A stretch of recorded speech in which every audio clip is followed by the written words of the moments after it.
comme Beau Maristes booy léegi sax Beau Maristes numéro 2 lañ ko tuddee. boole ci impolitesse boo xamante ne nii ku wax ak ñoom ñu saaga la. léegi vagabond yi ñoom ñëpp ak ginzakat yi fii si bâtiment yi la ñu nekk. waaw garage bi moom soxna si ñun indi ñu gàllankoor ndànk sax parce que depuis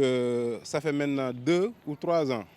ñu ngi ci combat bi comme lu ko secrétaire général waxee interpellé nañu ñëpp préfet sous-préfet police Jaxaay commissariat bi fu nekk dem nañ fa mais à chaque fois rek dañuy gis ne dañ ci duñ ci war a joxe duñ ci joxe noonu daal donc ñun nag ñu nekk ay jeunes dëkk ci quartier bi lii nekk loo xam ne c'est gênant maanaam da ngay ñëw war a dugg ak sa oto sax da ngay raam man sànq rek dal na ma jëli sama doom ci école bi di ñëw mais sérieux problème laa am pour mun a jàll ak sama oto xam nga loolu c'est pas intéressant mënoo dëkk ci cité dafa mel ne tey sa propre kër nga dëkk fa nit ñëw ci buntu kër gi def fa ay bagage am comprendre nga di jaay yow pour nga dugg ci kër gi sax c'est tout un problème comprendre nga déjà yaa ngi gis ñu ngi nii di def interview mais yaa ngi gis ne pour ñu taxaw sax problème la parce que ñu ngi lay klaxonner de gauche à droite xam nga loolu c'est gênant wax dëgg yàlla ñun loolu mooy suñu problème ñun bañ njëkkee ñëw pour dindi ko ñoom dañ ñoo gëmloo woon nañu comprendre nga c'était juste pour laps de temps dañ fiy jóge parce que yoon yee amul woon ndox ak affaire yooyu ñu ñëw di dévier di jaar fii donc ñu jàpp ne loolu la comprendre nga mais au fur et à mesure ñuy dem ñuy gën a installé wu au fur et à mesure ñuy dem ñuy gën a installé wu demoon nañ ba benn moment boo xam ne ñun jeunes yi jëloon nañ suñuy propre responsabilité comprendre nga pour ñëw dindi ko mais comme dañu am ay kilifa ñoom ñoo naan ñu non bu leen utiliser force bàyyi leen ñu jéem a xool dëkk bi dafa am yoon ak yooyu mais comme ñun ñu ngi gis ne boobu ba léegi tamit yoon deful benn avancement donc ñun it bu naree continuer nii dañuy jël suñuy propre responsabilité parce que tout récemment avant-hier juste agression am na fi du benn du ñaar sàcc si comprendre nga fii comme Beau Maristes booy léegi sax Beau Maristes numéro 2 lañ ko tuddee comprendre nga parce que fii même ñuy jóge ci àll yi sax fii la ñuy wàcc seen client metti na daal franchement dafa metti na trop. ñu ngi dund vraiment insécurité bu fu mu mën a yem xam ne fu mu yem mais ñun actuellement on est dépassé je me dis ça est-ce que on a même les mots pour parler parce que quand même c'est très dur gis nga kër yi ngay gis ne yëpp seen borom dañuy liggéey 6 heures du matin wàcc 19 heures lan moo leen war noppalu non mënuñu ko kalandoo yi ñu ngi fi ba 23 heures au delà même de 23 heures boole ci impolitesse boo xamante ne nii ku wax ak ñoom ñu saaga la Diallo mois semaine passée lañ ko agressé commissaire Jaxaay moom mujj ñëw intervenir parce que lu ne mënoon na fi am xale yi nag li ñu wax dëgg la ñun ñoo leen téye parce que lu tax ñu téye leen dañoo nekk ay responsable nekk ay kilifa man dem naa toog ak ministre de l'intérieur ma secrétaire général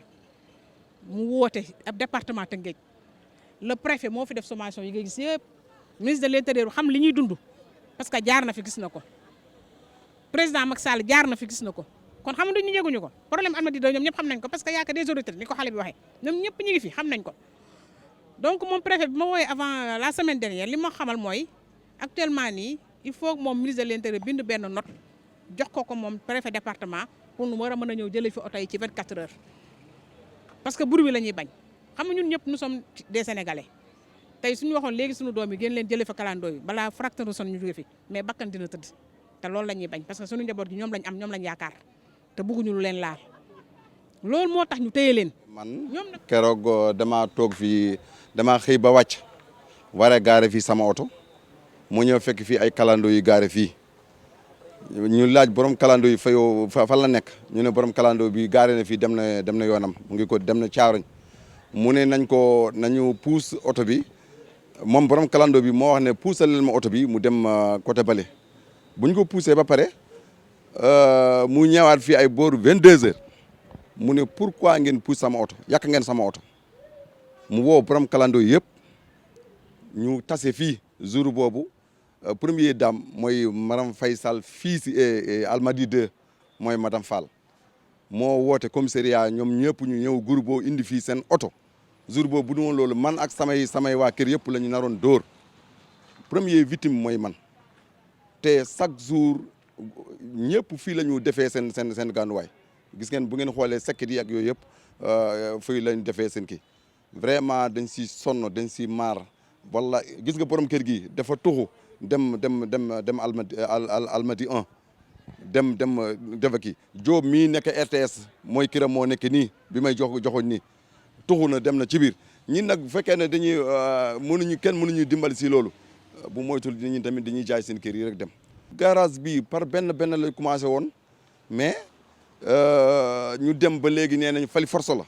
boo xoolee ni sax boo joxe nii xoolal ni côté bii ni ñoom ñëpp nee na fali force la fii mbedd buur la kenn mënu si dara vraiment dañuy fu ñu nekk ni dañuy jaaxal si lu ñu defee te léegi vagabond yi ñoom ñëpp ak ginzakat yi fii si bâtiment yi la ñu nekk te loolu tamit du sécurité vraiment garage bi bu jógee fii dañuy sant yàlla sant yonent bi sant suñu première dame bii nga xam ne gàcce ngaalaama loolu mooy yàlla xam ne moom mu téye fi bu doon loolu heure man delluwaat naa Kër Massar mbaa mu delluwaat Guédiawaye foofu laa jógee. Vraiment, vous voyez, rien que pour accéder à la cité, c'est un gros problème à cause des embouteillages que ça crée. L'insécurité, c'est surtout parce que la nuit, une fois que tout le monde est parti, c'est là où maintenant les malfaiteurs viennent se cacher. C'est dans les véhicules abandonnés, des voitures installées n'importe comment, garées n'importe comment d'ailleurs. C'est là où ils viennent se cacher et qu'à chaque fois qu'un habitant passe, en étant isolé, il s'attaque à l'habitant. Ou bien, tard dans la nuit, ils entrent dans la cité pour commettre leur forfait. Et c'est pour cela on lance ce cri de cœur. Actuellement, toutes les autorités de ce pays sont au courant. En tout cas, toutes les autorités compétentes pour régler ce problème sont au courant. Parce que depuis plusieurs années, nous ne cessons de les interpeller à travers des courriers. Nous avons interpellé d'abord le maire, l'ancienne équipe. Ensuite, nous avons interpellé le préfet, le sous-préfet, le maire Ndian Diop. Ensuite, l'ancien maire de Sangalkam, Omar Gueye. Rien n'est fait. Nous avons interpellé le sous-préfet de Sangalkam, le préfet de Rufisque, le commissaire de Djahaï, la gendarmerie. Il n'y a pas une seule autorité, même le ministre de l'Intérieur a été interpellé sur ce problème. Mais jusqu'à présent, rien n'est fait. Et c'est pour cela que nous crions notre désarroi. Sincèrement, actuellement, nous lançons l'appel directement au président de la République. Parce que moi, je reste convaincu que toutes les personnes que je viens de nommer là ne peuvent pas régler ce problème. En tout cas, nous ont montré leur incapacité à pouvoir régler ce problème. Donc du coup, actuellement, pour nous, la solution se trouve auprès du président de la République lui-même. Et je pense qu'il ne va pas laisser ce problème perdurer comme ça. Le sous-préfet de Sangalkam, il s'est déplacé personnellement. Nous avons parce que nous avons autorisation signée par le maire, ni par le préfet, ni par le gouverneur, ni par un... Quel kilifa rek ku leen ko jox pour ñu war fi toog kon fa lañ ko teg ñoom te tey jii su ma ñëwoon ci ñoom léegi commencé wax ñu jaay ñu affaire rewande te ñun aussi dafa am loo xamante ni ñoo ko mag du ñu ne fii di defanteeg ñoom dëkk bi dafa am yoon mais nag